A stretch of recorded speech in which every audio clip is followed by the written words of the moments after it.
Hey, this is Daniel Norton. I'm here in my studio in New York City with Erica. Hi there. And we're going to talk a little bit about kind of framing and mood.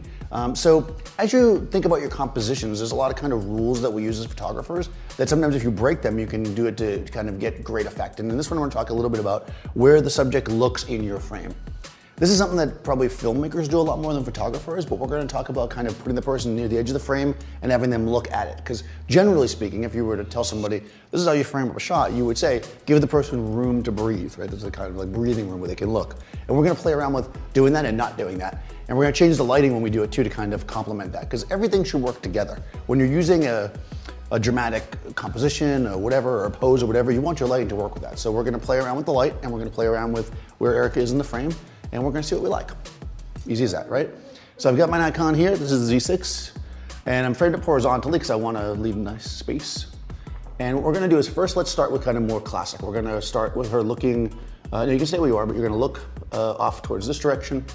Let me focus on you. And I'm gonna use this light here. Behind this Shimura 4-foot diffusion panel is a Profoto B1X, and I have it set up on a remote channel, on channel B. That, yep, okay. So this is gonna give us basically light coming from the side that she's looking at. She wants to look towards her key light, right? And that's gonna give us a nice nice wash of light. It's also gonna light the background a bit. So I am keeping her at the edge of the frame, but again, she's looking into the frame. There we go, right? Nice and even. This is how you might suspect that you'd do it. Pretty light. She's looking, she has room. If this was like on a Facebook banner, right? She's looking there, she's looking at her name, Erica, right, or whatever, in sparkly letters, right, of course.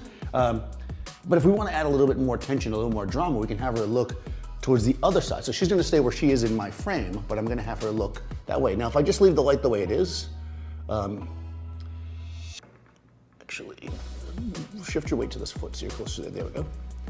So if I just leave the light the way it is, which I'll do at first, so I'm kind of lighting her from the back, but this is a big soft light, so it's gonna wrap around. You know, it's whatever. It's not that interesting. To me, that kind of doesn't work. It's kind of like it looks like I lit her from the wrong direction. So what we wanna do is, in addition to have her look that way, I'm gonna switch lights. And over here, I have my Shimura in my extra small box. So this is gonna give us a more direct light on her face. It's still soft because relative to her, it's big, but it's gonna keep the light off the background a lot. So it's gonna keep the background kind of a darker gray. It's gonna add a little bit more mood. So let's take a shot like that. Again, I'm in TTL.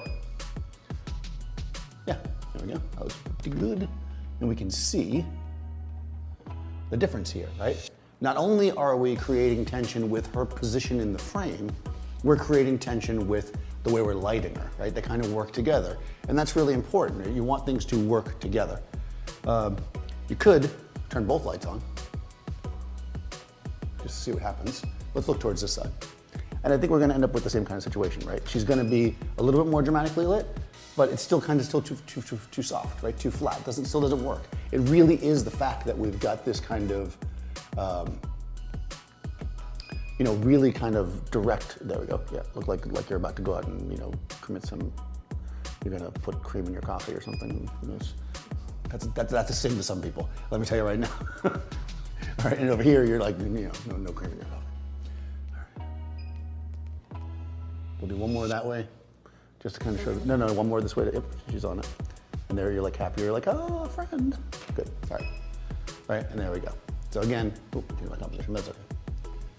You guys can see, here she is, she's got room, she's got hopes and dreams, and she's got, those kind of things, right? She got many hopes and dreams, but then in the other place, there's no hopes and dreams. It's all done, right? She's there, right?